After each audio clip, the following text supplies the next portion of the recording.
It's the Real Estate Podcast, brought to you by ANZ Home Loans for financial well-beings. And welcome back to another episode of the Real Estate Breakfast for 2023, available every morning on iHeartRadio, Spotify and Apple, and of course wherever you get your good podcast from. It is Sunday the 5th of March for 2023. Our weekend continues around Australia. I hope it's a good one at your place. Coming up this morning, we have 7 days of Australian real estate when we look back over some of the interviews, including our talk to Debbie Brettoner from Ray White about Berwick in Melbourne, about the local property market there.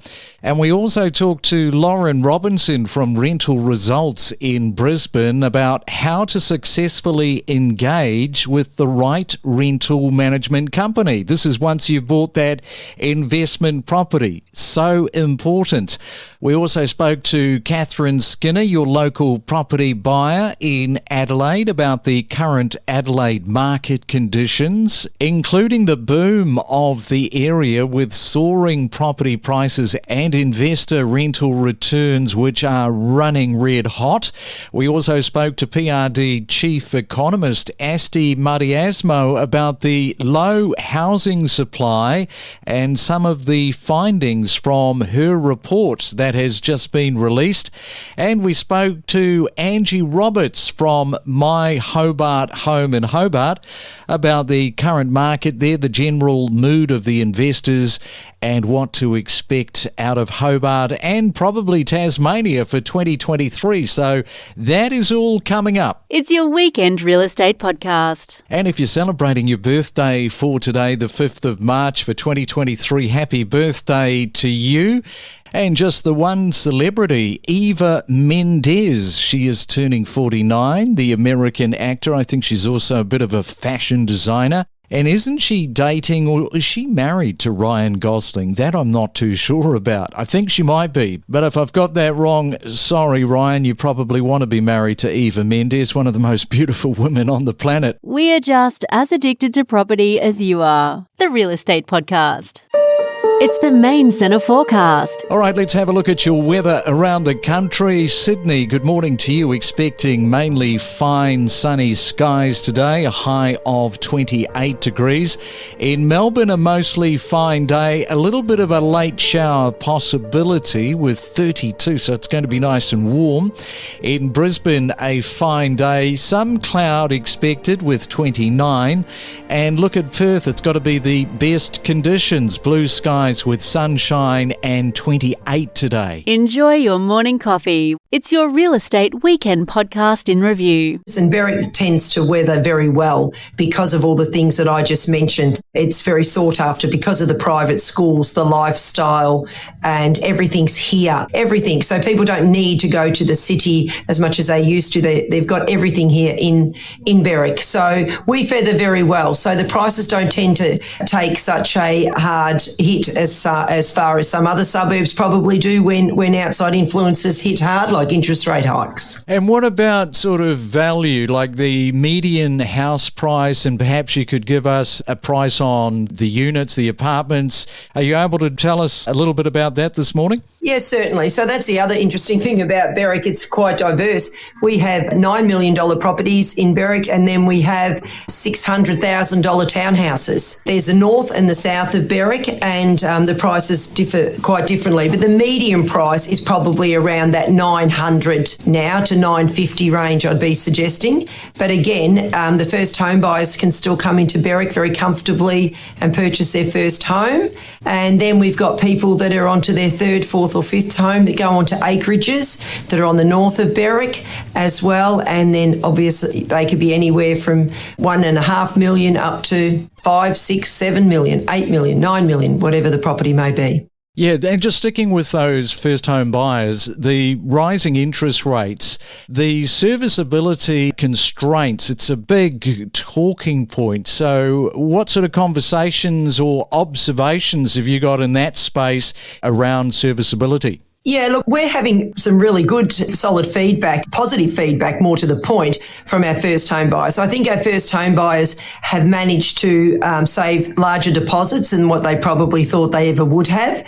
And they've both got good, if they've both got good, strong income streams, then they're sitting in the right position to be able to purchase now. And they're confident that they can ride this wave out with the interest rate hikes predicted until they see the cash rate fall and things settle down next year. So all in all, the confidence out here is quite strong. So for any investor that is having a listen right now, Debbie, and thinking, Berwick, that could be a bit of a potential area, give me one reason. What's your number one reason for an investment purchase to buy from Berwick would be this morning? Growth. Berwick has a very stable growth rate all in all across the board over a 10-year period. So it's never, as I said before, when we've had all different issues over years, of interest rate hikes or other commodities that come into play. And Berwick always has a growth every couple of years substantially, a very sought after for rent. The rent achieved out here in Berwick is extremely high compared to some suburbs, surrounding suburbs. So from an investor's point of view, not only do they get the higher rent, they also get that uplift in the valuation very quickly. It's your Real Estate Weekend podcast in review. Once you have bought an investment property, then comes the tricky part of selecting a property manager, and sometimes that is not an easy process to go through. Some people should really be quantifying who they're selecting to look after their investment property. And in order to do that, they really need to be asking the right questions and finding out just who they are dealing with in the first place. I mean, that's the thing. I think everyone knows, especially if you're an investor and you've had a bad experience before, that a good property manager can make or break that investment. Often when, as a property manager, one of the first questions we get asked by investors is, what are the fees? And I think that often comes back to the fact that the owners think that's a question that they should be asking, and perhaps that's how they should differentiate different property management companies. But really, there's so much more that goes into that decision than purely fees. And I think we all know the difference between, 1% difference is such a minor factor when it comes to choosing who's going to be managing that investment for the long term.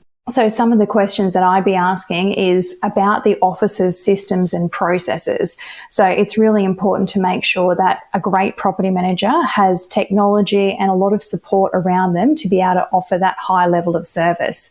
So, and also what sort of guarantees does that agency offer? So one of the reasons that we often see owners changing agents is because of poor communication or the fact that their property manager is not responsive or getting back to them. And I think that's really a pain point for a lot of landlords, but also having market knowledge. So a property manager who not only knows the market, but understands the demographic of tenant that's likely to rent that property, understanding what the tenants are actually looking for in that investment, and then ways to increase that rental return, because it's not just about finding a tenant at the beginning that's going to look after the property. It's how are they actually going to be able to increase that rental return and manage that investment for the long term to get the most out of that rental property.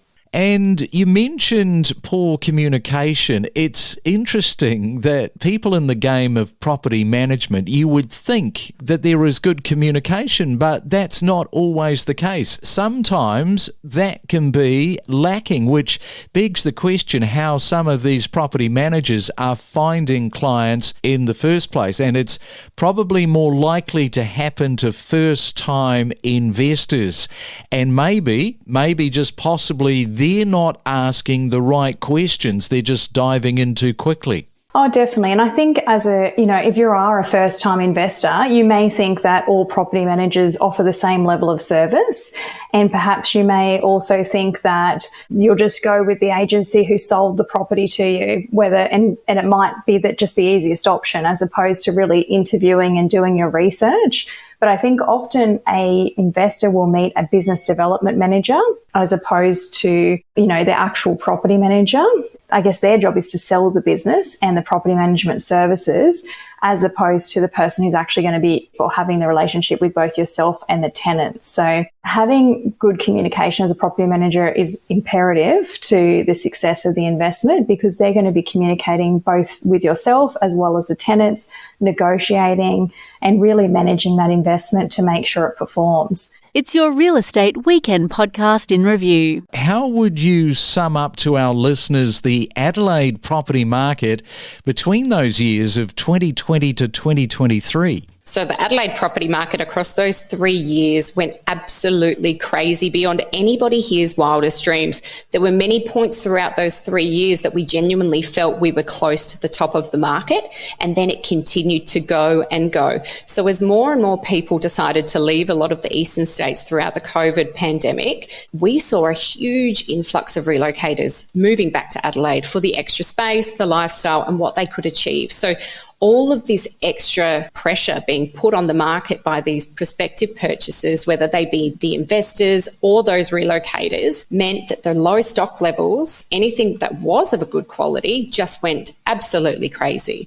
Yeah, no doubt about it. If you're looking for a little bit more space, people have certainly flocked into Adelaide. So let's have a look at that all-important extra money having to be found for mortgage repayments. So what have you noticed regarding interest rate rises across all areas of the market there in Adelaide? And what are you expecting in the year ahead? So look, in terms of home buyers, I feel as though people are being somewhat conservative, and they're actually factoring in what these rate rises may be and really having to think carefully about what they can comfortably afford to spend. So while seeing that the homeowners are feeling the pinch and being more considerate, in terms of investors, there is no slowdown on their aggressive strategies in terms of budgets and what they might be able to achieve in terms of rental yield, which is safeguarding them from those rate rises for the remainder of the year. All right, and if we look at places like Perth and investors buying up there in their droves, but not to be outdone, investors are still flocking into Adelaide despite the rate rises, and it seems like the grass is greener in Adelaide. Do you expect that is likely to continue through 2023? Well, so far, the first 2 months of the year, we have still been seeing a really high level of inquiry coming through for investors looking to purchase here in Adelaide.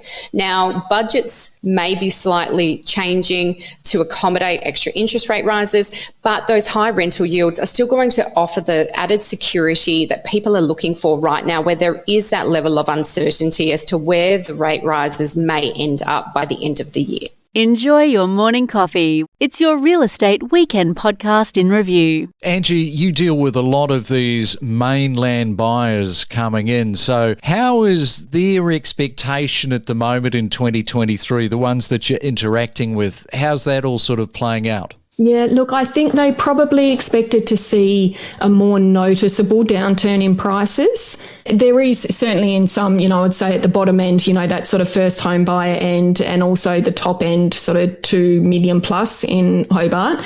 There has been certainly a noticeable discounting in what properties are achieving. I still think, the mainland buyers, because they've really borne the brunt of it in cities like Melbourne and Sydney, they are expecting that same level of decline or the same visibility in Hobart. And it is there. We still need to look for value. We still need to be patient. Despite listing numbers being well up on previous years, there is still limited quality stock, I guess. And when those good properties come up, and you tend to find a lot of the mainland buyers are looking for something similar. They're looking for, the Federation house that's full of character, yet fully renovated, with views of the city and the Derwent River and all of those things. There's a lot of buyers that are looking for that. And is there a bit of a headspace that people have to sort of play with a little bit, sort of like buying into Hobart from the mainland? Well, a lot of the time they've visited Hobart, but only for short periods of time and only as a tourist. So there's definitely an education process, understanding what they're trying to achieve from the move, and the lifestyle that they want to, gain by the move. Look, more often than not, it is those inner city suburbs. It's the ones that still offer walkability down to Salamanca or, the waterfront and cafes, but that connectivity to nature as well. So it's really kind of an education process, honing in on what they're looking for, and where are we most likely to find a property that offers those attributes. It's your Real Estate Weekend podcast in review. And what about build to rent? I mean, this is something that you looked at in the report. So how does that work as a potential solution for the housing supply problem? Build to rent allows you to rent that particular apartment or that particular house for a longer period of time. It gives that person more security in tenure. Their lease is not always up every 12 months. Build to rent is something that has been used in a lot of different countries, the UK, the USA, and the way that it does add to housing supply is in two ways. You can have a stacked build to rent, which is apartments. That particular build to rent will add anywhere between 200 to 300 apartments at a time, or you can have the US style, which is your family build to rent. It's basically small houses, 2 to 3 bedrooms, sometimes 4. When they say they're building 200 build to rents in the USA, more often than not, it's 200 little mini homes. There are some pilot projects in Queensland, more projects in New South Wales and Victoria. But however, in Australia, we've only done the stacked apartment model of build to rent, and a lot of the build to rent is still very much so either studio or 1-bedroom apartments, which means that it doesn't fit with every single demographic. Whereas the other styles of build to rent that is adopted in different countries has either bigger apartments or small homes next to each other. We connect you to the best real estate information across Australia. The Real Estate Podcast.